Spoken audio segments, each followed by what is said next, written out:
오늘 우리에게 주신 하나님의 말씀은 다니엘서 9장 1절부터 14절의 말씀입니다. 구약성경 1248쪽입니다. 다니엘서 9장 1절부터 14절의 말씀을 드라마 바이블로 낭독합니다. 제9장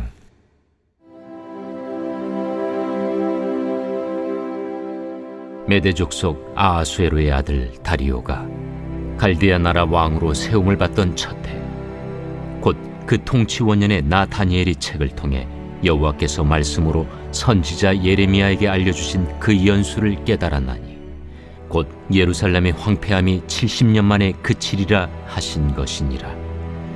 내가 금식하며 베옷을 입고 죄를 덮어쓰고 주 하나님께 기도하며 간구하기를 결심하고 내 하나님 여호와께 기도하며 자복하여 이르기를, 크시고 두려워할 주 하나님, 주를 사랑하고 주의 계명을 지키는 자를 위하여 언약을 지키시고 그에게 인자를 베푸시는 이시여, 우리는 이미 범죄하여 패역하며 행악하며 반역하여 주의 법도와 규례를 떠나싸우며 우리가 또 주의 종 선지자들이 주의 이름으로 우리의 왕들과 우리의 고관과 조상들과 온 국민에게 말씀한 것을 듣지 아니하였나이다.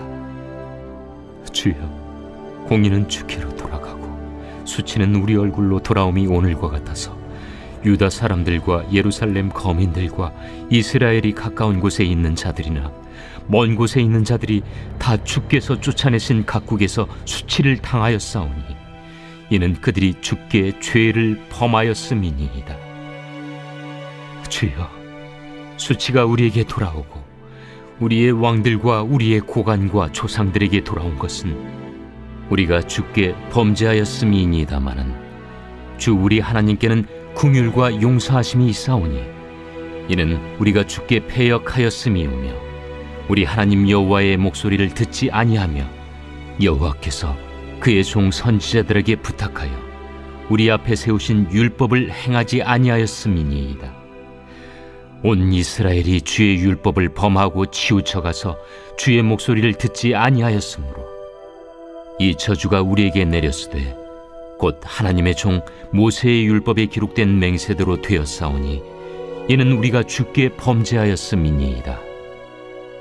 주께서 큰 재앙을 우리에게 내리사 우리와 및 우리를 재판하던 재판관을 쳐서 하신 말씀을 이루셨사오니 온 천하에 예루살렘에서 일어난 일 같은 것이 없나이다. 모세의 율법에 기록된 대로 이 모든 재앙이 이미 우리에게 내렸사오나 우리는 우리의 죄악을 떠나고 주의 진리를 깨달아 우리 하나님 여호와의 얼굴을 기쁘게 하지 아니하였나이다. 그러므로 여호와께서 이 재앙을 간직하여 두셨다가 우리에게 내리게 하셨사오니 우리의 하나님 여호와께서 행하시는 모든 일이 공의로우시나 우리가 그 목소리를 듣지 아니하였음이니이다. 토요일 아침입니다. 오늘도 말씀으로 잘 시작하시고 내일 주일을 잘 준비하는 귀한 하루가 되기를 축복합니다. 다니엘서 후반부라고 부르는 7장부터 12장에는 4개의 환상이 등장합니다. 그런데 이미 살펴본 2개의 환상과 이제 10장과 12장에 소개되는 환상들 사이에 9장에는 기도와 말씀이 전달되고 있습니다. 우선 1절과 2절 말씀을 다시 한번 읽어보겠습니다. 메대 족속 아하수에로의 아들 다리오가 갈대아 나라 왕으로 세움을 받던 첫 해, 곧 그 통치 원년에 나 다니엘이 책을 통해 여호와께서 말씀으로 선지자 예레미야에게 알려주신 그 연수를 깨달았나니 곧 예루살렘의 황폐함이 70년 만에 그치리라 하신 것이니라. 아멘. 다니엘은 바벨론 제국이 메대와 바사 제국에 멸망당하는 것을 목도했습니다. 또 6장에 나온 것처럼 메대의 왕 다리오가 바벨론을 통치하게 되고 다니엘을 총리 중 한 사람으로 삼았습니다. 나라가 바뀌고 왕이 바뀌는 대격변기 속에도 다니엘은 하나님의 말씀을 읽었다라고 성경은 이야기합니다.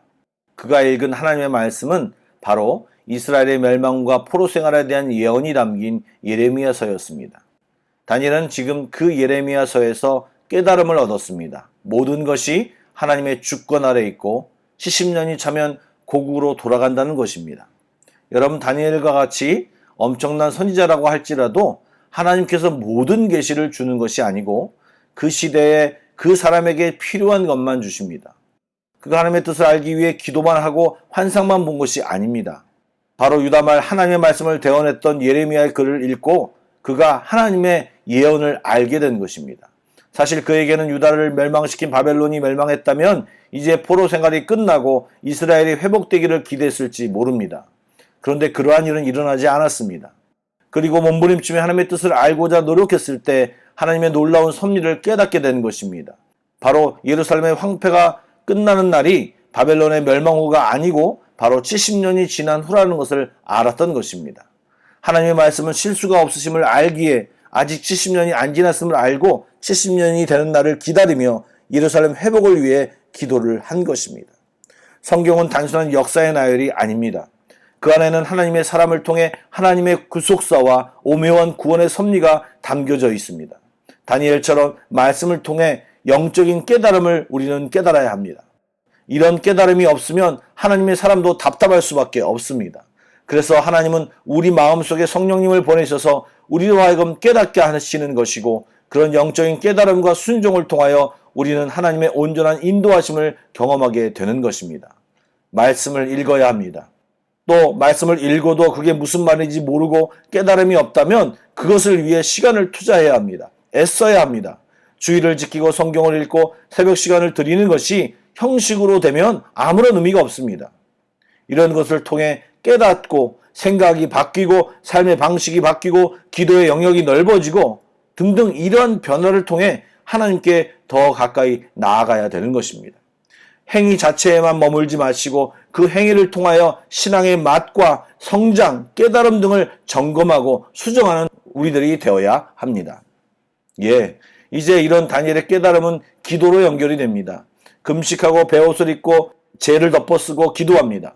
이러한 행위는 그만큼 간절하고 절실함을 뜻하는 것입니다. 그런데 이런 다니엘의 행동은요, 새로운 제국에서 매우 위험한 행동입니다. 다니엘은 바벨론의 고관이었습니다.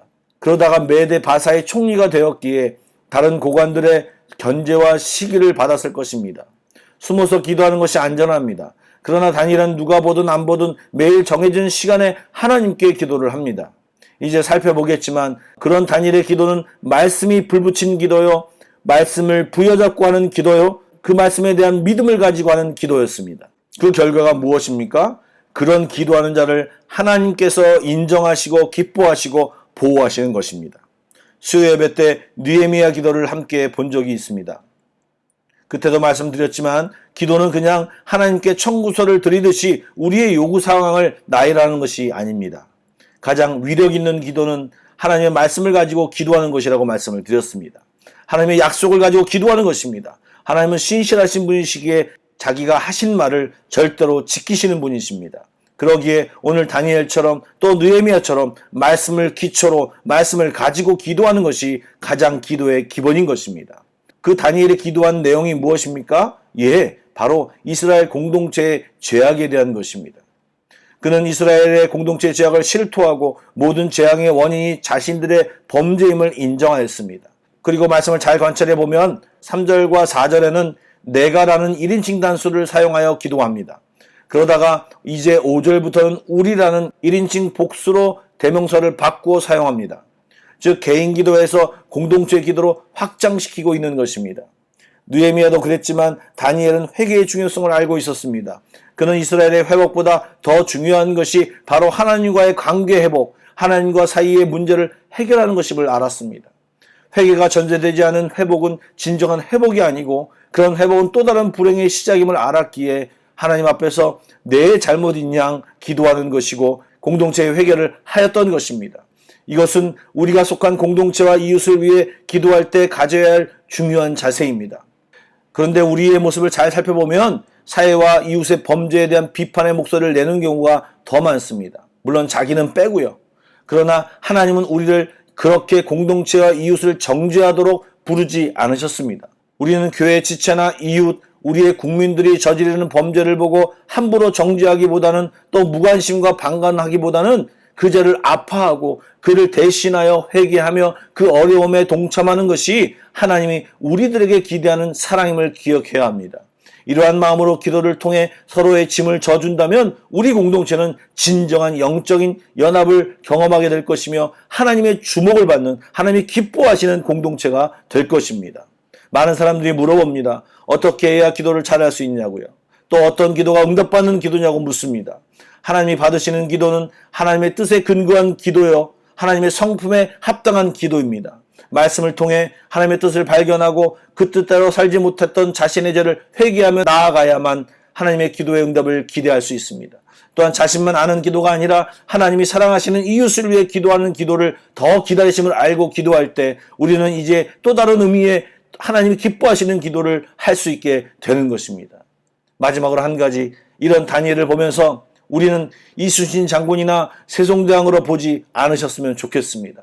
여러분, 다니엘은 우리와 같은 성정을 가진 똑같은 사람입니다. 다니엘이 할 수 있으면 우리도 할 수 있고 더한 것도 할 수 있습니다. 문제는 하느냐, 알고만 있느냐, 모르고 딴짓하느냐입니다. 사랑하는 성도 여러분, 알고 그 말씀대로 살아 이 시대에 하나님을 경험하는 우리 모두가 되기를 축복합니다. 기도하시겠습니다. 사랑하는 주님, 오늘도 다니엘을 보고 난 못해를 외치지 않게 하시고 말씀에 순종하여 이 시대에 또 다른 다니엘로 살아가게 하여 주시옵소서. 어쩌면 그런 사람을 찾으시는데 우리가 다른 곳을 바라보고 있지는 않나 우리 자신을 돌아보게 하여 주시고 회개하고 주님 앞에 바로 서는 저희들 다 되게 하여 주시옵소서. 오늘 기도 시간에 하나님 성령의 만지심과 깨달음이 있게 하여 주시옵소서. 가정을 위해 기도할 때도 내 바람보다 하나님의 바람이 무엇인지 먼저 묻고 깨닫고 기도하게 하여 주시옵소서. 또 내 문제 이상으로 교회와 나라와 그리고 코로나 상황을 놓고 기도하게 하여 주시옵소서. 무엇을 기도할 바를 아는 저희들 모두가 되기를 원하오며 예수님의 이름으로 기도드리옵나이다. 아멘. 계속해서 Pray Together 1, 2, 3 기도 제목으로 기도하신 뒤에 개인 기도로 나아가겠습니다.